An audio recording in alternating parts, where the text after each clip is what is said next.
Everybody ready? Okay, good morning.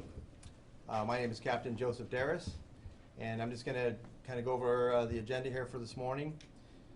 How this will work is first I'm going to introduce to you Deputy District Attorney Adam Flores. He's going to come here and speak to you in just a moment, very briefly, about the Family Assistance Center, provide you with some information, and then he'll be available for you following this press conference to answer any specific questions you might have. So he'll be here in just a moment. Following that, we're going to start off with Chief Scott Smithy of the Gilroy Police Department. Again, for those of you who have not been here previously, his name is spelled S-C-O-T. There's only one T in Scott. And S-M-I-T-H-E-E. Following his comments, the special agent in charge of the FBI's San Francisco Field Division Office will speak to you and provide you with some information as well. They will take some limited questions, and I'd ask that as we go through that process, we're respectful and we'll please direct your question to the particular individual you want to speak to, and then we'll kind of go from there without having everybody shout and start yelling questions out. That would probably be best. Can you remind us who the FBI speaker is? Sure. John Bennett. John Bennett, Special Agent in Charge, FBI San Francisco Field Division. So with that, I'll introduce to you Adam Flores from the District Attorney's Office. Good morning, everyone. My name is Adam Flores. I'm a Deputy District Attorney with the Santa Clara County District Attorney's Office. The District Attorney's Office is taking the lead in having the Family Assistance Center available for all victims of the Gilroy Garlic Festival shooting.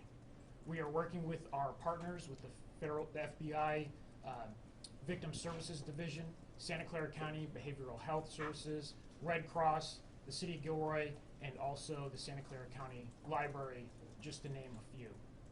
We have services available for all the victims, whether you saw the shooter or did not, whether you were on scene or whether you had a very close loved one that was on scene. We have mental health services available for you. We have victim advocates that can help you through this very difficult time.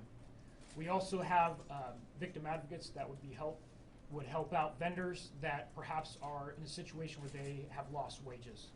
We have help for you, and we are going to be open today, Tuesday through Friday, from 11 a.m. until 7 p.m. We're going to be here in Gilroy at the Wheeler Community Center and the Gilroy Library. Victims who also left behind personal property, victims who left behind their vehicles, they can come here to the Family Assistance Center to be reunited with their personal property and also with their vehicles.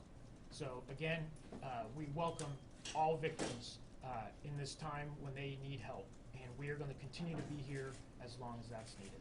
So again, recap, Tuesday through Friday, 11 a.m. to 7 p.m. Thank you.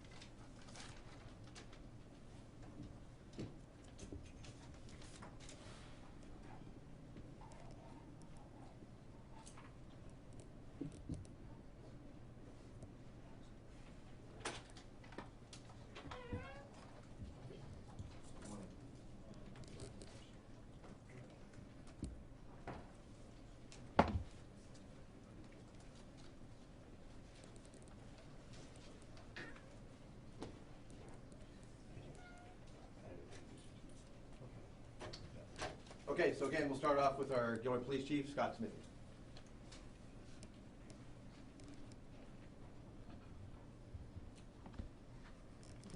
Good morning, everybody. So I'm getting more information that's coming forth on this case that we're able to release. We want to be as transparent as we can with that information, but of course it's an active investigation, so I have to be careful what I release and when I release it. But I have quite a bit of additional information, more details that I can release to you today. One of the questions we've gotten from a number of sources is how many rounds were fired, and we've been able to determine that. The suspect fired approximately 39 rounds during the course of this event, and the Gilroy police officers, there was 3 officers that fired, and between the 3 of them they fired a total of 18 rounds. The suspect was hit by the police officer's gunfire multiple times, I do not yet have a definitive finding from the coroner's office on exactly where those rounds hit him or exactly how many rounds, only to say that he was hit multiple times at this point. The other thing that was important to us was whether or not any of the people that were killed in this event were struck by friendly fire or by police officers' rounds. And we've been able to determine that none of the people that died in this incident were struck by friendly fire. They were all killed by the suspect. I'd also been asked about the suspect, whether he was wearing any kind of body armor or a bullet-resistant vest. And that is confirmed that he was wearing a bullet-resistant type vest at the time of the incident.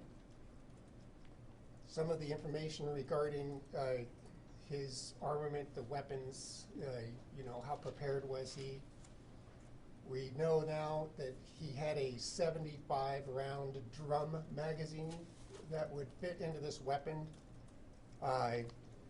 We recovered that, and it had 71 rounds left in the drum. He had two 40-round magazines on his body for the weapon. He had two 40-round magazines that were on the ground, and he had one 40-round magazine that they described to me as being loose on or near him. I'm not exactly sure the location of that one. I told you the other day that there was a shotgun located in the vehicle, which has been confirmed. It was a Remington 870 shotgun that was located in the vehicle. The other item that generated a lot of interest was the bag or the backpack or something that was found in the creek. We now know what was in that bag, and I'll go ahead and give you that information as well. There was just two loose rounds for the rifle that he had that were in the bottom of the bag. He had a scope, a rifle scope of some sort in the bag, a flashlight and a shovel, and two additional loaded 40-round magazines for the gun. And then he had 4 loose buckshot rounds, which would have been for the shotgun. And that was the only contents that were in the bag. And so that's my additional detailed information that I was going to give today. I'm going to turn it over to the FBI because I think they've got much more information about the status of their investigation and what's going on out at the park. Thank you. Thank you, Chief. Good morning. My name is John Bennett, and I'm the Special Agent in charge of FBI San Francisco. Before I provide an update, I want to say something to the families of Stephen, Kayla, and Trevor.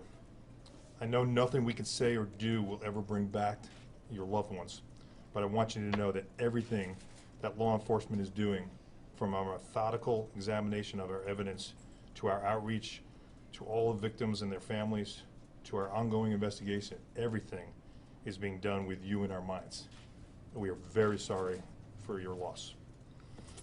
The FBI Evidence Response Team has concluded our collection at Christmas Hill Park. We have now turned the park back over to the city. I appreciate the public's patience while we process the scene carefully, slowly, and methodically. The crime scene was expansive. We brought in significant FBI resources from around the country to do this as thoroughly and as quickly as we can. Our victim specialists continue to work with our local partners to support all of you who have been directly affected by this crime through the Family Assistance Center, and I want to thank them all for their tireless efforts. Our collection and review of the digital media in this case is ongoing. We are continuing to access data on several devices. We have not made a final investigative conclusion into the motive of the shooter. However, we have uncovered evidence throughout the course of our investigation that the shooter was exploring violent ideologies. We have seen a fractured ideology. The shooter appeared to have an interest in varying, competing violent ideologies.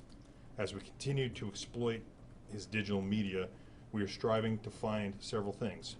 What, if any, ideology he had actually settled on? Who, if anyone, he may have been in contact with regarding these ideologies? Who, if anyone, helped him or had advanced knowledge of his intentions? And why he committed this specific act of violence. Much of our work remains ongoing. One piece of evidence does not necessarily constitute a motive, hence the need for a thorough, methodical investigation. The FBI and the Gilroy Police Department investigators have uncovered a list of organizations on the subject's digital media that may have been potential targets of violence. These organizations from across the country include religious institutions, federal buildings, courthouses, political organizations from both major political parties, and the Gilroy Garlic Festival. Even though the threat appears to have been mitigated by the subject's death, the FBI has a responsibility to notify individuals and organizations of potential threats or acts of violence. We are in the process of notifying those groups. However, we will not be releasing or confirming the names of any specific organizations at this time out of respect for their privacy and their safety. Due to the discovery of the target list, as well as other information we have encountered in this investigation, the FBI has opened a full domestic terrorism investigation into this mass shooting. I understand that several people have questioned as to why we did not open this investigation sooner. And I want to provide some additional information on how this process works. An act of violence alone, even a large scale and horrifying as it may seem, does not necessarily give us the legal authority to open a federal terrorism investigation. A federal domestic terrorism case requires several things. It requires the existence of a potential federal violation. It requires the unlawful use of force or violence, or the threat of force or violence, and, most importantly, the existence of ideological motivation. Having a belief system and also committing an act of violence does not necessarily make that an act of terrorism, nor does it give a clear motive. We have to determine that individual's ideology caused them to commit the act of violence in furtherance of their political and social goals. We are still working to determine the motive for this crime. However, due to the information we have found thus far, the FBI has opened this full domestic terrorism investigation. It is critically important for us to ensure there is no ongoing threat to any community. This case is ongoing, so we cannot provide detailed information into our investigative activities at this time. It is absolutely important that we do this the right way. Finally, I want to thank the public for your patience as we continue to conduct this investigation carefully and methodically and appropriately under our legal authorities. Thank you to all the organizations that have stepped up to help this community as the grieving continues and the healing process now begins. Gilroy Strong is not just a t-shirt, it is who you are. This community has been incredible. We have been embedded here for several days now, and we've seen firsthand how all of you have come together to support one another and the police departments. And I want to thank you all. At this point, I'm willing to take some questions. Can you please go through the target list again? I'm sorry, sir? Can you please run through what organizations were targeted, and can you be a little bit more specific, if you can, in terms of how those were uncovered? Was there, a list that, a basic target list, or did you piece it all together? They're through the digital media examinations and analysis. We find what we believe are targets of interest of this individual. And as I said, they are religious, they are government, they are political parties, both sides of the house. So again, it's a fractured interest in targets. There was nothing that was all one side or the other. And if I could follow up, was there like did we get to the point where there was like a specific courthouse, a specific church, things of that nature? Yes, ma'am. Were there any specific individuals named in the target list, or what you discovered? No specific names. Was he a white nationalist ideology? With the investigation, have you uncovered any link, or can you officially rule out any link between the incidents that occurred over the weekend? I'm not prepared to talk about those other ones, so I just don't have that information. Have you uncovered any ideologies that you mentioned? Is white nationalism part of that? We're still exploring those right now, so we're not ready to make that determination Did you yet. rule it out? cannot rule it out. During the investigation last week, have you uncovered any evidence that he had any support from anyone, logistics or any encouragement? No. Have you been talking with his family? Have you been able to get in touch with his brother at all during this investigation? We have been in contact with the family. Are you ruling out the Instagram account? Have you been able to rule that out? We are still exploring that piece of the investigation. It's an ongoing investigation, so I can't speak to that right now, sir. Just to follow up, was there a manifesto left behind? Do we have any indication on that? There is no manifesto. I know you say you can't go into specifics of the targets, but you mentioned both political parties. How about in terms of religions? Were there multiple religions, or was it one religious ideology? I don't have that information in front of me right now. I know there were religious affiliated groups. Was there any reason to believe that he was inspired by other mass shootings in the past? No. Are you at least able to narrow it down, these institutions? Are these all based here in the Santa Clara County area, or are they more throughout the state, or are you more? They're nationwide. Is there a timeline for any of these targets to be hit besides the Gilroy Garlic Festival, which has a specific date? There's no timeline. Is there any indication that he targeted something, a smaller group, or vandalized something prior to this incident? No. Do you know where his weapons came from? I believe they, the chief said that they've been purchased legally in Nevada. All of them? Oh, the Yeah, shotgun and Including the rounds I'm not sure of the ammunition that yet. I don't know. We don't know that yet. Is his family being helpful? We can't talk about who we're talking with right now, but we have had multiple interviews with many people in the area. Are they surprised? I don't have that information. Can you tell us what's next? So you're releasing Christmas Hill Park. Does that mean the community can go back in there? And also, what are the next steps for the FBI? How many agents are going to remain in this area? Sure, we're committed here until the job is done. We are going to release that back, and we have turned it over. Our evidence collection, as I said, is complete. However, we are still working with victim services to get the vendors to get the rest of their belongings out of the park.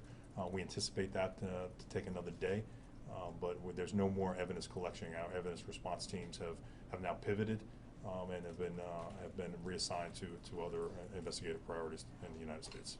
And how much is the likelihood that you will come up with no motive? Yeah, that is always a possibility. This is in some cases that an individual we may never see that, or may never be able to determine if there was an ideology or not. So that is a real possibility. Sir. To clarify, where was his place of residence when he purchased the shotgun and rifle? I don't have that information, so we'll have to figure that out. Is there any evidence that he was inspired by any specific people or organizations? The investigation is ongoing right now, and I'm going to hold that right now. Is there any event in his life history that turned him to these ideologies? Anything you discovered? We haven't seen anything like that yet. Out of that list of locations, did he physically visit any of them? I'm sorry, say that again? Out of the list of locations, did he physically visit any of them? We're following up on that right now. We've learned a lot in a very short time about the suspects in Dayton and El Paso. Why is that not the case here?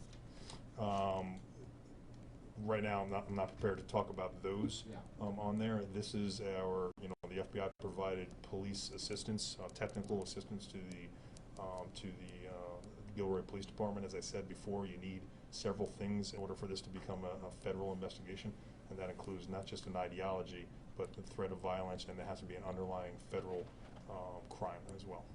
Right. Now, because the suspect is deceased and you open a federal investigation, what transpires? What do you do, with this domestic terrorism investigation? What happens? Sure. Now it becomes part of the FBI San Francisco's portfolio. We assign it to a particular squad and group of individuals, and they now have the legal authorities to send out subpoenas and search warrants. Under the police assistance one, we were unable to do that until we have a full predicated FBI investigation open. Now that that is open, we can start cutting the leads across the country to further investigate this, and Gilroy can get back to being the great department that they are. If you're looking for other suspects, other associates he may have had. We are looking for wherever the evidence takes us.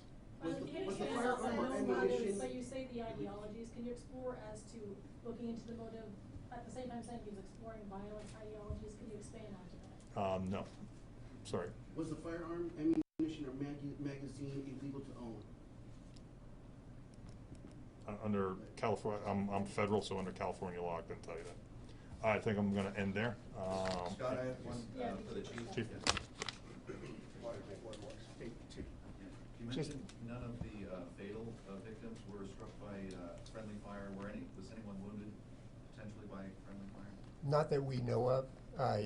Again, there's so many people and so much evidence that I can't say definitively until the coroner's office and other investigative elements tell us what they uncover. But at this point, there's no indication that anyone was struck with friendly fire. And how many times did your officers strike him with gunfire?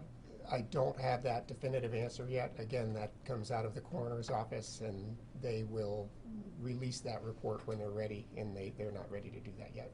Hey, Chief, just curious what you make of the FBI's announcement in terms of the target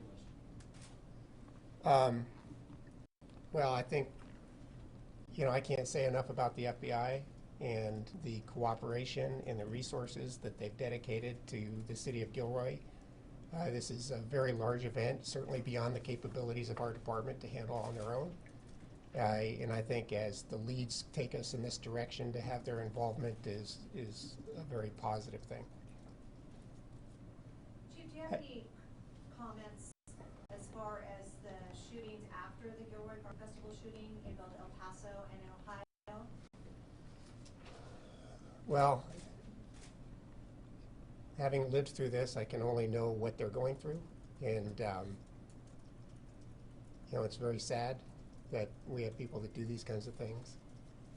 I want to, before I close, one additional thing. The FBI is done with the park and the processing, but just for our local folks, for our community, that people that may want to go visit that location, that does not mean that the park is open to the public, because we still have a lot of people have to recover their personal belongings and whatnot. So we're maintaining a presence out there. We're keeping that park closed until all the vendors and all the people that have personal property in there can get in and remove their stuff.